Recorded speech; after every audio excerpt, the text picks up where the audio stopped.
दोस्तों, क्या आप लोगों ने सोचा है कि 10वीं करने के बाद या 12वीं करने के बाद आप क्या करोगे? जी हाँ दोस्तों, आज का जो टॉपिक है हमारा 10वीं और 12वीं के से कुछ रिलेटेड है। और जो भी बच्चे मेरी वीडियो देख रहे हैं तो प्लीज मैं उनसे कहना चाहूंगा कि अगर आप लोगों ने ये वीडियो देख ली ना तो शायद आप लोग सक्सेस हो सकते हो। जी हाँ दोस्तों, मैं ऐसा क्यों कह रहा हूं? मैं इसलिए कह रहा हूं क्योंकि ये वीडियो आप लोगों के लिए ही स्पेशल मैंने बनाई है। जी हाँ दोस्तों, मैं इस दौर से गुजर चुका हूं, तो सबसे पहले मैं अपनी बात को आपके सामने रखना चाहूंगा अपने सभी भाइयों से। देखिएगा, आप मेरी नजरों में बहुत छोटे हो, जब 10वीं या 12वीं कर रहे हो, इसलिए कह रहा हूं क्योंकि मैं आप लोगों को कुछ ज्ञान की बातें सिखा रहा हूं। अगर आप लोगों को हमारी ज्ञान की बातें अच्छी लगती हो तो भाई प्लीज वीडियो को एंड तक देखते रहना और एक लाइक जरूर करना दोस्तों, और सब्सक्राइब बिल्कुल बनता है दोस्तों, सब्सक्राइब करना बिल्कुल ना भूलिएगा अगर आप लोगों को हमारी ये वीडियो अच्छी लगती हो। आज के दौर में दोस्तों क्या हो रहा है कि लोग बाग 10वीं कर लेते हैं, 12वीं कर लेते हैं, लेकिन किसी को ये नहीं पता कि आगे हमें क्या करना है। जी हाँ दोस्तों, 10वीं करने के बाद मैं सबसे पहले आपको अपनी हिस्ट्री में आपको बताता हूं कि मेरे साथ क्या होता है। और मैंने 10वीं करी थी 2013 के समथिंग, 10वीं 2013 में करी थी, लेकिन दोस्तों मैं कुछ भी नहीं उखाड़ पाया। क्यों नहीं उखाड़ पाया? उसका एक रीजन भी है दोस्तों।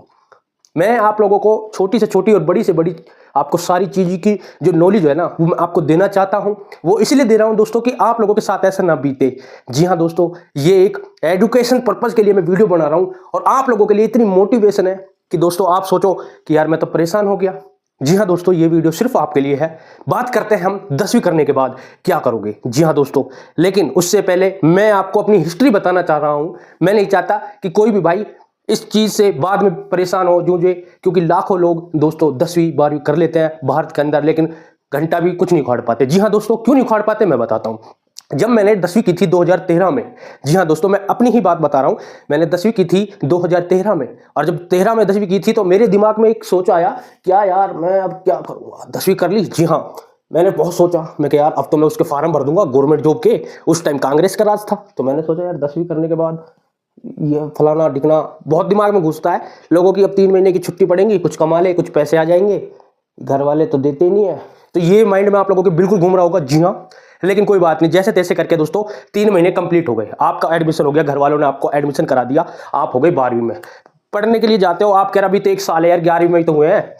फिर नहीं, अगले साल जब 12वीं पहुंचते हैं तो दूसरा बंदा आपके साथ जो बैठा है या आपका दोस्त है, मित्र है, जो भी है XYZ, आप उससे कहोगे क्या करेगा यार 12वीं के बाद। अब वो 12वीं करता है, 12वीं में आप लोग कुछ डिसाइड नहीं कर पाते। ठीक है, आप कहते हो मैं डॉक्टर बनूंगा, मैं भैया बीकॉम लूंगा, आर्ट्स लूंगा, कॉमर्स लूंगा, साइंस लूंगा। तो भैया अब आप लोगों ने तो डिसाइड कर लिया कि मैं 11वीं 12वीं, एक बंदा तो 11वीं कर रहा है आर्ट्स से, 12वीं ले ली उसने साइंस से, और एक बंदा साइंस से 12वीं कर रहा है, फिर उसने आर्ट्स ले ली 12वीं में, 11वीं साइंस से कर रहे हैं, 12वीं में आर्ट्स ले ली। तो यहां आप लोगों की नीच खराब हो जाती है। यानी कि जो आप सोच रहे हो ना दोस्तों, ऐसा कुछ नहीं होता, आप लोगों की सिर्फ सोच है। मैं नहीं कहता कि आप लोग सोच अपनी बेकार ना करते हो, बिल्कुल सही है आपकी सोच, लेकिन दोस्तों सोचने से पहले एक नीच फिक्स कीजिएगा। अगर आप लोगों ने 12वीं की, 12वीं के बाद आप सोच रहे हो कि यार कम से कम मैं अब जॉब लग जाऊंगा, मेरी 12वीं तो हो गई है, 12वीं होने के बाद आप क्या कहोगे? आप करोगे भाई 12वीं कर ली, किसी कंपनी पकड़ लेता हूँ, 10-12 हज़ार रुपये मिल जाते हैं। जी हाँ दोस्तों, 10-12 हज़ार रुपये में आप नौकरी करोगे, फिर कहोगे यार ये तो कोई ढंग की नहीं लगी। आप फॉर्म फिलअप करोगे, ऑनलाइन फॉर्म भरोगे, भाई आपके तो रेलवे के निकल रहे, आपके JBT के निकल रहे, आपके टीचर्स के निकल रहे, लेकिन उसमें मांगते हैं डिग्री। जी हाँ दोस्तों, उसमें डिग्री मांगते हैं। अब रेलवे का है, रेलवे का आपने फॉर्म भर दिया, मान लो 10वीं बेस से, 10वीं बेस से भैया फॉर्म भर दिया आप लोगों ने, भर दिया। अब आपका फोकस क्या है यार, अब क्या करना, फार्म तो भर दिया, टेस्ट क्लियर हो जाएगा, आपको पता है घंटा कुछ नहीं होने का। लेकिन दोस्तों जब आप फार्म भरते हो, जब टेस्ट देने जाते हो, डेट आ जाती है, बाई चांस आपके पास बाद में पता चलता है कि यार फार्म भरा था वो कैंसिल कर दिया गवर्नमेंट ने। जी हाँ दोस्तों, क्या कर दिया? कैंसिल कर दिया। अब आपके सोच पड़ गई यार अब तो मैं अपनी 10वीं से तो यार मैं क्या करूंगा, फौज की भर्ती देखूंगा। तो आपने फौज के फॉर्म भर दिए। यार दुनिया में लाखों बंदे होते हैं दोस्तों, ये नहीं है कि लाखों की ही जॉब लग पाती है। कोई बाई चांस किसी का नसीब तेज हुआ तो दोस्तों मैं गारंटी देता हूं वही लग पाएगा, लेकिन भाई उसकी भी गारंटी नहीं है। क्यों नहीं गारंटी? मान लीजिए आपका सिलेक्शन हो गया, आपने दौड़ क्लियर कर ली, बारी आती है टेस्ट की, टेस्ट भी आप लोगों ने पास कर लिया, सपोज कीजिएगा, आपको क्या करेंगे, मेडिकल से आपको दे देंगे लिख करके भाई अब इसका मेडिकल कराओ। अब भैया गवर्नमेंट जॉब बातों से तो नहीं लगती, मेडिकल कराओगे, वहां कह दिया यार इसके कान में दिक्कत है, कलर ब्लाइंड है, यानी कि आंखों में प्रॉब्लम है, ठीक है, इसकी नाक टेढ़ी है, मुंह खुलवाएंगे, मुंह खोल दिया, हाँ यार ठीक है, कुछ खाता तो नहीं है, बहुत तो सारी आपको ऐसी प्रॉब्लम क्रिएट कर होती है, बहुत सारी प्रॉब्लम दे देते हैं कि जिससे आपका माइंड क्या होता है, अपसेट हो जाता है। जी हाँ दोस्तों, मैं वो चीज़ आपको बता रहा हूँ। मैं नहीं चाहता कि मेरे भाइयों अगर आप लोग ऐसी सिचुएशन से गुजर रहे हो तो क्या ये सही है? मुझे तो नहीं लगता ये सही है। हर आदमी पैसे के लिए पागल है। जी हाँ दोस्तों, कांग्रेस राज था जब, आप लोगों को पता है, जब कांग्रेस का राज था तो हर पब्लिक खाती थी, कमाती थी, वो भी मौज में, आप भी मौज में। अब कांग्रेस का राज है, सॉरी बीजेपी का राज है, तब बीजेपी खा रही है, लेकिन वो सिर्फ बड़े लोगों को खली खवा रही है। ठीक है, ऐसा नहीं है कि गरीब आदमी जो है, मैं गरीबों की बात करता हूँ, पढ़ लिया लिख लिया, अगर भाई आपके पास पैसे हैं, बेशक से गरीब हो, कितनी अच्छी रैंक क्यों ना आ जाए, फिर भी आप लोगों से रिश्वत तो ली ही जाएगी भाई। मैं इस बात को 1 करोड़% दावे के साथ कह सकता हूँ कि रिश्वत तो हर जगह ही चलेगी। समझ गए? अगर रिश्वत दोगे तो हाँ भाई आपका हो गया काम, हो गया भाई। अब आपने 12वीं कर ली, 12वीं करने के बाद आपने कह दिया कि अरे यार डिग्री करूंगा मैं, तो ले लूंगा भाई, बीए में एडमिशन ले लिया भाई, मैंने साइंस ले ली भाई, मैंने कॉमर्स कर रहा हूँ भाई, हाँ भाई बीकॉम कर रहा हूँ भाई। ठीक है, आप डिग्री में जाते हो, फर्स्ट ईयर का आपका एग्जाम होता है, एग्जाम होने के बाद आप क्या करते हो? हाँ भाई यार मेरे तो कम आ गए नंबर। अब वो 6 सब्जेक्ट मान के लीजिएगा, मैं आर्ट्स कर रहा था अपने टाइम पर, 2017 में 18 में मेरी क्लियर थी, लेकिन मैं फेल हो गया। सिर्फ आर्ट्स की बता रहा हूँ, मैं खुद आर्ट्स में पढ़ा हूँ, मैं फेल हो गया था क्योंकि उस टाइम, मान लीजिए, मैं मान क्यों, मैं सबूत पर आपको सबूत दे रहा हूँ। मैंने जब आर्ट्स करी थी, आर्ट्स ली थी, ठीक है, तो मैं बीए में गया। बीए जाने के बाद दोस्तों मैंने क्या करा, पढ़ा। मेरे तीन सब्जेक्टों में फेल हो गया था, तो 3 में से 3 पास थे, 3 फेल हो गए। तो आपका माइंड अपसेट हो गया, यार मैं तो फेल हो गया। आप कोशिश कर रहे हो, लेकिन आपको घंटा फर्क नहीं पड़ेगा, क्योंकि पैसे जा रहे हैं माँ बाप के, आपके नहीं जा रहे। उनको नहीं पता कि बच्चा पढ़ रहा है या नहीं पढ़ रहा, आपको क्या, उनको नहीं पता आप क्या कर रहे हो क्या नहीं कर रहे, बस आप अपनी तरफ से पढ़ाई कर रहे हो। उन माँ बाप को पता है कि हाँ भाई मेरा बच्चा पढ़ने के लिए जाता है, वो आपको पैसे देते हैं 100 रुपये हफ्ते के। मेरे को भाई 100 रुपये 3 दिन 4 दिन चलाने पड़ते थे। यहाँ से 30 किलोमीटर 40 किलोमीटर गुड़गांव था जब मैंने डीएसडी में कॉलेज में एडमिशन लिया था, एमडीयू। ठीक है, जो डीएसडी के नाम से प्रसिद्ध, आपको बहुत सारा किस्सा मैं आपको बताऊं तो मेरी लाइफ से बहुत सारी रिलेटेड, मैं अपनी नॉलेज के हिसाब से आपको बता रहा हूं, क्योंकि दोस्तों मैं नहीं चाहता कि कोई भी भाई इस परेशानी से जूझे। जी हाँ दोस्तों, अब आपने कर ली भाई, आपकी बीए हो गई, मान लीजिए मेरी तो नहीं हुई, लेकिन आप लोगों की बीए हो जाती है। होने के बाद क्या करोगे, यार अब तो मैं बढ़िया जॉब करूंगा, 20-25 हज़ार रुपए की, भाई आपके मन में ख्याली पुलाव चल रहे हैं भाई, 20-25 हज़ार की नौकरी करके तेरा भाई टेंशन की जिंदगी जिएगा, काटेगा बढ़िया। ठीक है भाई, आप क्या करते हो, इंटरव्यू देने के लिए जाते हो। इंटरव्यू क्या होता है, इंग्लिश में होता है। इंटरव्यू कैसे होता है, कंपनी में जब जाओगे, मैं एक बार इंटरव्यू देने के लिए गया था, मुझे तो आती नहीं थी इंग्लिश, इसलिए दोस्तों मेरे पे इंग्लिश नहीं आती, तो मैं आप लोगों को सोच रहा हूँ कि मैं आप लोगों को क्यों ऐसी चीजें बताऊं जो आप लोगों के लिए नॉलेजेबल हो भाई।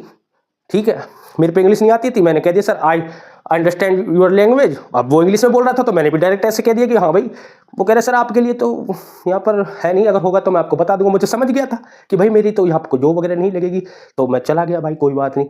जाने के बाद मेरे दोस्त थे, मैंने बहुत दोस्त बने थे, तो मैंने कहा यार मेरी जॉब लगवाओ। उन्होंने, एक बंदा था दिल्ली का था, उसने मेरी जॉब लगवाई थी बैंक में। जी हाँ दोस्तों, मैं आपको बता देता हूँ, बैंक था प्राइवेट, स्मॉल जनधन, आपको पता है जनधन स्मॉल फाइनेंस बैंक था। वहाँ रिकवरी करने के लिए जाना पड़ता था मुझे, तो मैं 7 दिन गया। शादी मेरी नज़दीक आ गई थी, तो मैंने अपने पिताजी से कहा, पापा जी मुझे पैसे चाहिए, मैं वही रूम ले लूँगा, मेरे बस की नहीं है इतना लंबा सफ़र करना। 80 किलोमीटर जाता था मैं यहाँ से दिल्ली। जी हाँ दोस्तों, दिल्ली जाता था, सुबह 5 बजे उठता था, नहा धो करके बिल्कुल तैयार होकर मुझे 9 बजे पहुँचना था, क्योंकि वहाँ मेरी पंचिंग हो चुकी थी। 3 दिन में उन्होंने बना लिया, मैं 6 या 7 दिन ही गया था। तो मेरे पास फ़ोन आया, मैंने कहा यार मेरे बस की नहीं है। तो आप लोग भी ऐसे ही सोचते होंगे, अगर मान लीजिए बाई चांस आप लोगों के साथ हो जाए, आप क्या करोगे भाई? ऐसे ही सोचते होगे, यार पैसे नहीं दिए घर वालों ने। मैंने अपने पापा से कहा, पिताजी मुझे पैसे दे दो, मैं रूम ले लूँगा वहीं पर। अब रोज़ का आपको पता है, मैं रात को 10 बजे घर में घुसता था, वहाँ 6 साढ़े 6 बजे दिल्ली से निकलता था उत्तम नगर। ठीक है, उत्तम नगर मेरे को पता है, आप सर्च कर लेना, वहाँ पर Jan Dhan finance small finance bank के नाम से है। ठीक है, तो उत्तम नगर में जब मैं वहाँ पर जॉब करता था, तो एक शिव कुमार भाई है हमारे, मैं उनके लिए बड़ी दिल से रिस्पेक्ट करता हूँ, शिव कुमार की। ठीक है, शिव नाम है उनका, दिल्ली से के ही रहने वाले हैं। उन्होंने मेरी जॉब लगवाई थी, मैंने जॉब करी भाई। ठीक है, अब मैंने जॉब कर ली, मेरे को पता मेरी पंचिंग हो गई। ठीक है, अंगूठे लगने, मतलब सब कुछ रेडी हो गया था, मुझे नंबर वगैरह दे दिया था। मेरे पास इतना बड़ा लैपटॉप था, वो आपको भी मिल सकता है। आप सोचिए एक बार, जो मैं बता रहा हूँ ध्यान दीजिएगा इस बात को। मैंने क्या करा, उस लैपटॉप में डिटेल बताया। मैं 3-4 दिन तो जो रिकवरी करता था वो जाता था कि भाई आपका 300 यहाँ से लेने, 400 यहाँ से लेने। अब उनकी रोज की, मतलब रोज कोई आपको फील्ड की काम मिल गया, आपको बाइक चाहिए, आपकी खुद की बाइक होनी चाहिए, बैंक वाले आपको बाइक नहीं देंगे, आप जाओगे अपने पैसों से तेल डलवाओगे। सैलरी मिली थी उस टाइम 18,000 सैलरी थी उस बैंक में उस टाइम जिस टाइम, लेकिन बहुत अच्छी थी। अगर आप लोगों को ये मिल गई तो दोस्तों छोड़ना मत, आप लगे रहिएगा। अगर आपको सक्सेस होना है तो कोई भी धंधा छोटा या मोटा बड़ा नहीं होता दोस्तों, ठीक है। आपको सोच हमेशा पॉजिटिव रखनी चाहिए। नेगेटिव अगर आप रखोगे तो कुछ नहीं होगा जिंदगी में, कुछ भी घंटा नहीं काट सकते अगर आप लोग अपनी सोच को ही बेकार समझोगे कि यार मेरे पास ये नहीं है। अब मैं आपको आगे की स्टोरी बताता हूँ। चलिए दोस्तों, मेरे साथ हुआ क्या, मैंने 12वीं की और 12वीं करने के बाद एक स्टोरी और बताता हूँ। मैंने 12वीं की भाई, एयरफोर्स से, मेरे वायुसेना से मतलब एक ऑफलाइन फार्म भरा जा रहा था। वहाँ थी डेट, फार्म भरने के लिए लाखों हजारों पब्लिक पहुँच गई वहाँ पर गुड़गांव के अंदर। आपको भी पता होगा, अगर गुड़गांव से आप लोग मेरी वीडियो देख रहे हो तो मैं बता दूँ, ये 2016 की बातें हैं। जी हाँ दोस्तों, उस टाइम मेरी शादी नहीं हुई थी, तो 2016 की मैं अब आपको बातें बता रहा हूँ। एक ने एमए कर रखी है भाई, एक ने पीएचडी कर रखी है भाई, हजारों लाखों पब्लिक में मैं सिर्फ 12वीं का, ठीक है। और भी 12वीं काफ़ी बंदे थे, सारे हाई एजुकेटेड बंदे सारे पहुंच गए। हाँ भाई फार्म भरना है। अब कोई अफसर आता है, सैलरी देखो, उसमें सैलरी नहीं लिखी थी। जिस दिन हम टेस्ट देने गए, टेस्ट में तो मैं क्लियर हो गया। और उसने कहा भाई यहाँ पर कोई परमानेंट नौकरी नहीं होगी, कभी भी हटा सकते हैं, और आपको 15,000 रुपये आपकी फीस मतलब सैलरी होगी। 15 या 12,000 थी, 15 भी नहीं है, 10 से 12,000 ही बताया था उन्होंने। तो भाई कोई बात नहीं, लाखों बंदे थे, हजारों सैकड़ों बंदे आ गए थे वहाँ टेस्ट देने के लिए। बहुत ने सोचा यार 10-12 हज़ार में क्या होगा। बेचारे बिहार से कुछ लोग आए हुए थे, कहने लगे यार घर से जब आए हैं तो 10 भी मिल जाए वही बहुत, रहने को वहीं मिलता था, ठीक है। उस 10-12 हज़ार में आप लोगों को अपने पैसे से ही खाना पड़ेगा। ये नहीं है कि वहाँ की गवर्नमेंट आपको देगी। आर्मी में थी वो, आर्मी के, अब हम आप देख सकते हो राजीव चौक के पास ही वायुसेना का एक बोर्ड लगा हुआ होगा, बहुत बढ़िया बड़ा ही कुछ है। तो वहाँ हमारा टेस्ट हुआ था। तो जब हम अंदर गए, मैंने कहा टेस्ट तो क्लियर हो गया। फिर टेस्ट क्लियर होने के बाद हमारा कुछ और भी हुआ। फिर जो पास हुए थे, सिर्फ एक नौकरी, मैं आपको बता दूं भाई, सिर्फ एक नौकरी थी। उस नौकरी के लिए लाखों बंदों ने वो करा था अप्लाई, जिसमें से मैं भी आ गया। क्योंकि 10,000 में कुछ नहीं होता मेरे भाई। जब आदमी भूखा मरता है ना, तो दोस्त आपको भी पता है कि लोग बाग चोरी चकारी करने लग जाते हैं, डाका डालने लगते हैं, एक दूसरे को मारने लगते हैं। तो भैया अगर इतनी पॉपुलेशन है, अगर बंदे पढ़ लिख कर कुछ नहीं बन पाए, जॉब नहीं मिल रही ठीक ठाक, 16,000 भी आज के टाइम में बहुत ठीक है, चल मैं मानता हूँ 15-16 हज़ार रुपये ये भी ठीक है, 20,000 भी ठीक है। लेकिन जब आपके बच्चे होंगे, क्या वो 20,000 आपके लिए काफ़ी है? मुझे तो नहीं लगता भाई। क्योंकि ये सिचुएशन मेरे साथ जूझ रही है भाई। 1 साल हो गया बैंक का पैसा खाकर बैठा हूँ, लेकिन हिम्मत नहीं, दूं कहां से आप बताइएगा। मैं आप लोगों के सामने रोने लग जाऊं, क्या आप दे दोगे? नहीं भाई, ये मेहनत करनी पड़ती है। लेकिन भाई अब एक बात बताओ, बैंक से ले लिया कोई बात नहीं, आपका सिविल डाउन हो गया, आप नहीं भर पा रहे, किसी भी चक्कर से नहीं भर पा रहे, तो इसका मतलब ये नहीं है कि भाई बैंक आपको जेल भिजवा देगा। अगर चलिए जेल भी भिजवाने का एक सल मैं आपको बता देता हूं।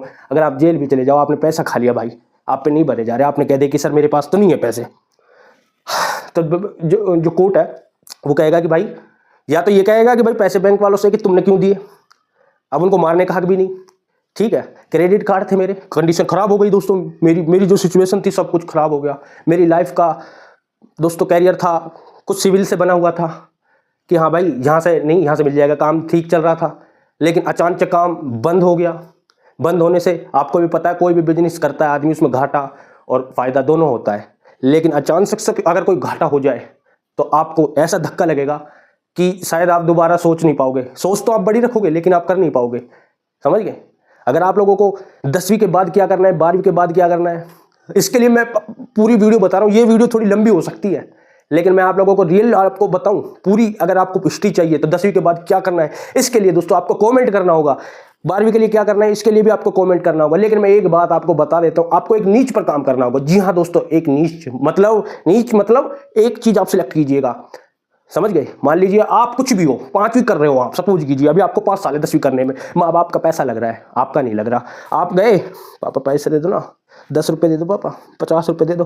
पिताजी क्या करते हैं, उसको पता है मेरा बच्चा पढ़ रहा है, चलिए कुछ तो नॉलेज सीख ही रहा होगा यार, ज़्यादा नहीं तो इतना तो ज्ञान ले ही रहा होगा कि लोगों से कैसे बात किया जा सकता है। ऐसा तो नहीं है कोई जा रहा है रास्ते में, रहे तू जाए यार कौन। हमारे यहाँ तो मेवात में तो ऐसे कहते हैं, वो भी ऐसे नहीं है कि सभी से कहते हैं, वो आपस में ही एक दूसरे को कहते होंगे। लेकिन नॉलेज तो मिल जाती है दोस्तों कि हमने पढ़ाई की, पढ़ाई का नतीजा है, और पढ़ाई के साथ साथ हमें बोलने का तरीका भी मिलता है। क्या हम आप लोगों से, मैं अगर आपसे ये कहूँ ओए तू कौन भाई, मैं बात दादा बन जाऊँ, तुम तो यार मेरे को मार चला जाओगा, तो भाई ऐसा कहीं नहीं है, ठीक है। अपनी सोच बदलो। मैं चाहता हूँ अगर आप कोई जॉब के लिए पीछे भाग रहे हो तो आप ऐसा काम करो कि जॉब वाले आपके पीछे आए। जी हाँ दोस्तों, अपना खुद का काम करो। अब मैंने आपको बता दिया है। अगर इसके लिए पूरी वीडियो देखनी है तो भैया कमेंट करो, मैं आप लोगों को वादा करता हूं बढ़िया से बढ़िया तरीका बताऊंगा दोस्तों 10वीं 12वीं के बाद क्या करें। अब एक चीज आपको मैं एक और बता देता हूं, बताऊं या नहीं बताऊं? चलिए बता देता हूं। अगर आप लोग इतना जोर या फोकस कर रहे हो तो सोच रहा था मैं ये वीडियो में अगला पार्ट डालूंगा तो उसमें, लेकिन कभी मैं भूल ना जाऊं, लगता है मैं ही भूल गया। तो भाई जब आप 10वीं करो 12वीं करो, मैं भूल गया हूं लेकिन थोड़ी देर में आपको बता दूंगा अगले पार्ट में। जी हाँ दोस्तों, कमेंट करो, देखते हैं कितने भर भर के कमेंट आते हैं, तो भाई मैं आप लोगों के लिए जरूर बनाऊंगा। लेकिन भाई तब तक के लिए जय हिंद दोस्तों, वंदे मातरम। अगर आपको हमारी बातें अच्छी लगी हो तो लाइक और सब्सक्राइब करना बिल्कुल ना भूले। और दोस्तों क्या ही बता सकते हैं, हर आदमी का दुख बहुत होता है यार। आप लोगों की जॉब नहीं लग रही, आपके मन में विचार चल रहा है कि यार मेरी जॉब नहीं लग रही, आप क्या कर रहे हो, मैं भी इसी चीज़ को आपको बता देता, ठीक है। अब मेरे पास गलती से भी पैसा आ जाए, मैंने कह दिया मैं बड़ा आदमी बन गया, ठीक है। अब मैं इस वीडियो को और थोड़ी बढ़िया बढ़ा रहा हूँ। अब मेरे सोचा कि मेरे पास पैसा आ जाए, मैं वो कर दूंगा, ये कर दूंगा। तो भाई ये जो सोच है ना, इस सोच को तो आप बड़े रख सकते हो, लेकिन कोई इंसान, बहुत से हैं आप लोग, 5,000 रुपये आपके पास आ जाए कहीं से भी, आपको नहीं पता कहाँ से आ गए, ओए तेरे को खरीद दूंगा भाई, तेरे को खरीद दूंगा, समझ गए, किसी पंगाई नहीं जलती। जी हाँ दोस्तों, बहुत सी पब्लिक तो ऐसी है यार। तो प्लीज़ मैं आप भाइयों से यही रिक्वेस्ट करना चाहूँगा कि थोड़ी अपनी नरमाई बरते और थोड़े अपने दिमाग पर जोर डालें कि आगे हमें क्या करना है। ये बहुत ही इंपॉर्टेंट वीडियो थी जो मैं आप लोगों के लिए लेकर आया हूँ। और दोस्तों अब मैं आप लोगों को एक चीज़ बता देता हूँ, शिक्षा बिना कुछ ज्ञान प्राप्त नहीं हो सकता, समझ गए। इसलिए हमारे बाबा साहब ने भी कहा है कि शिक्षित बनो, संगठित रहो, समझ गए। तो भैया जय हिंद, जय भारत, जय वंदे मातरम दोस्तों, जय भीम, थैंक यू।